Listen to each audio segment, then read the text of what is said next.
Panorama group, जो सोचता है वो करता है। नमस्कार, आप देख रहे हैं भारत लाइव और मैं हूं हमजा अब्बास। देखिए, जैसे जैसे चुनाव नज़दीक आ रहा है वैसे वैसे कयासों का बाजार जो है गर्म होते जा रहा है, सियासत जो है तूल पकड़ते जा रही है और बयानबाजियों का सिलसिला जो है वह जारी है। चाहे सरकार हो या अपोजिशन के नेता हो, दोनों एक दूसरे के ऊपर हमलावर हैं। बयानों का सिलसिला जो है वो रुक नहीं रहा है। इसी बीच जो है सीट शेयरिंग को लेकर के बड़ा बवाल बिहार में हुआ है। कांग्रेस एक तरफ जो है तय नहीं कर रही है कि कितने सीटों पर लड़ना है, वहीं जेडीयू का बयान आता है कि अगर कांग्रेस को सीट चाहिए या सीटों पर लड़ने का फैसला करना है तो आरजेडी से बात कर ले। इसी मामले पर हमारे साथ बात करने के लिए आरजेडी एमएलए रणविजय साहू हैं। सर, कैसे देखते हैं सर इसको? देखिए, बिहार और देश स्तर पर जब से विपक्षी एकता का आगाज हुआ है, क्रांति हुआ है, हम समझते हैं इस देश में जो लड़ाई है नफरतवाद के खिलाफ, फांसीवाद के खिलाफ, मनुवाद के खिलाफ, और पूरी तरह से विपक्ष एकता बंध के और भारतीय जनता पार्टी और मनुवादी विचार के जो लोग हैं, यानी कि पूरी तरह से कह सकते हैं तानाशाही, हिटलरशाही, यानी भारतीय जनता पार्टी और एनडीए के तमाम जो विचारधारा है, जो नफरत फैलाते हैं, उनको दूर भगाने के लिए लोगों ने संकल्प लिया है। तो सवाल यहाँ सीट शेयरिंग का नहीं है, सवाल है इस देश के लोकतंत्र बचाने का, सवाल है इस देश के संविधान बचाने का, सवाल है बिहार में, देश में रोजगार कैसे सृजन किया जाए। जिस प्रकार से माननीय तेजस्वी प्रसाद यादव जी ने बिहार में मुद्दों की बात की, रोजगार की बात की है, आज लोग रोजगार की बात कर रहे हैं बिहार में, और बिहार को लोग आइडियोलॉजी मान के पूरे देश के लोग देखने का काम कर रहे हैं। तो हमें लगता है कि बिहार जिस रास्ते पर चलता है, देश उसी रास्ते पर चलता है। तो आज मुद्दों की बात हुई, माननीय तेजस्वी प्रसाद यादव जी ने जो वादा किया था जनता से, लोगों के बीच चुनावी घोषणा पत्र में उन्होंने कहा था 10 लाख नौजवानों को रोजगार देने का काम करेंगे। आज लगातार प्रयत्नशील है, लाखों लोगों की नियुक्ति बांटी जा रही है। देश का पहला ऐसा राज्य बिहार है जहां एक दिन में लाखों लोगों की नियुक्तियां दी जा रही हैं, फिर 13 तारीख को नियुक्तियां दी जा रही हैं।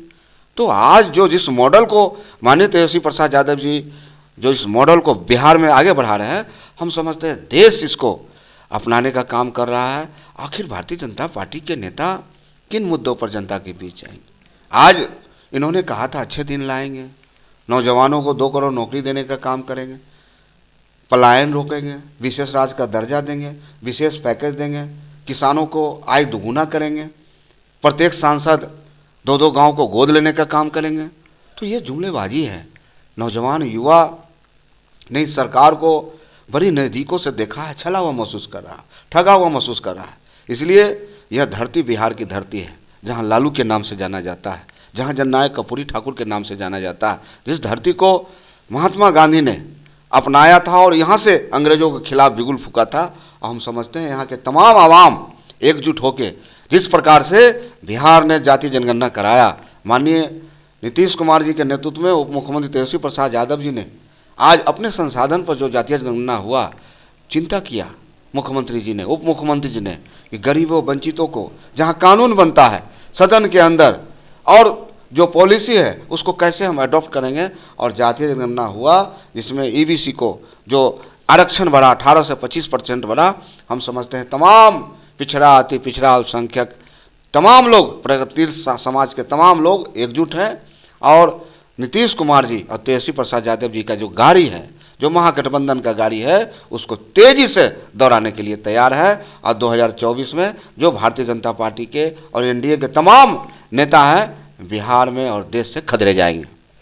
सर, जेडीयू कह रही है कि सीट शेयरिंग को लेकर के बार बार नीतीश कुमार कह रहे थे, पर कांग्रेस उस पर हामी नहीं बढ़ रही थी। जेडीयू कह रही थी कि सीट शेयरिंग का फैसला कर लीजिए ताकि जो है हम लोग चुनाव की तैयारी करें।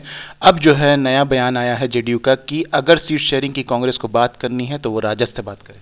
देखिए, जहाँ तक सीट शेयरिंग का बात, आप जानते हैं कांग्रेस एक राष्ट्रीय पार्टी है, एक बड़ी पार्टी है, और बिहार में राष्ट्रीय जनता दल जो 79 वाला विधायक है, माननीय नीतीश कुमार जी को नेता के रूप में उन्होंने समर्थन दिया है। आज सरकार चल रही है हम लोग, तो हमारा तो स्पष्ट मानना है यहाँ पर सीट और कोई फॉर्मूला का सवाल नहीं, सवाल है कि हम कैसे ऐसी ताकतों को हम भगाने का काम करेंगे। मुद्दा बिहार का यही है। कहीं कोई सीट शेयरिंग ने, माननीय लालू प्रसाद यादव जी जो चाणक्य के रूप में लोगों को मार्गदर्शन देने का काम किए हैं। हम समझते हैं कि सीट शेयरिंग भी का कोई मसला नहीं है, मसला एक है कि इस बिहार से फिरकापस्त ताकतों को कैसे खदेड़ा जाए। बीजेपी बयान देती है सर, कह रही है कि हम लोग से नीतीश बाबू अलग हुए थे तो हम लोगों ने सोचा था कि नीतीश बाबू को प्रधानमंत्री पद का उम्मीदवार बनाया जाएगा, पर यहाँ तो उनको संयोजक भी नहीं बनाया जा रहा है। कैसे देखते हैं सर? देखिए, भारतीय जनता पार्टी के नेताओं को बोलने का कोई नैतिक अधिकार नहीं है। भारतीय जनता पार्टी के प्रदेश अध्यक्ष जी सम्राट चौधरी, जिनको नहीं भूलना चाहिए, माननीय लालू प्रसाद यादव जी के, जो हम लोग के राष्ट्रीय अध्यक्ष हैं, उनके स्कूल से उन्होंने पढ़ के निकले हुए हैं, इसी पाठशाला से निकल के गए हैं। आज भारतीय जनता का पार्टी के पास कोई लीडर नहीं है। ये बोलते हैं विश्व की सबसे बड़ी पार्टी है, तो बिहार में ऐसा लीडर उन्होंने क्यों नहीं पैदा किया जो आज बिहार प्रदेश के अध्यक्ष होते? वही सम्राट चौधरी, जो राष्ट्रीय जनता दल के प्रोडक्ट थे, यहाँ के पाठशाला से पढ़ के गए। तो इनके पास कोई मुद्दा है नहीं, और हम समझते हैं कि पूरी तरह से जनता मन बनाई हुई है, और जनता तो जवाब देती है समय पर। जनता ने मूड बनाया है कि 2024 में ऐसी ताकतों को खदेड़ देना है। ये थे हमारे साथ आरजेडी के एमएलए रणविजय साहू, जो साफ साफ कह रहे थे कि बीजेपी का काम है फिरकापरस्ती करना, अफवाहों का कारोबार करना। बीजेपी के पास कोई मुद्दा नहीं है। रही बात सम्राट चौधरी की, तो सम्राट चौधरी जो है वो आरजेडी के ही स्कूल से निकले हैं, आरजेडी के ही प्रोडक्ट है, उनका कोई अपना वजूद नहीं है। इसी तमाम अपडेट्स के लिए देखते रहिए भारत लाइव। शुक्रिया। पनोरमा ग्रुप, जो सोचता है वो करता है। अगर ये वीडियो पसंद आई और वह बिहार के राजनीति और बिहारियत से सरोकार रखेनी तो सब्सक्राइब बटन दबा के चैनल के सब्सक्राइब कर ली। ओजे एगो घंटी बा, ओकरा बटन दबा देला से कुल सटीक और मारक खबर रुआ मुफ्त में मिल जाई। अगर रुआ पत्रकारिता के हमनी के नया प्रयोग में सहयोग कर चाहतानी तो ज्वाइन बटन दबा दी।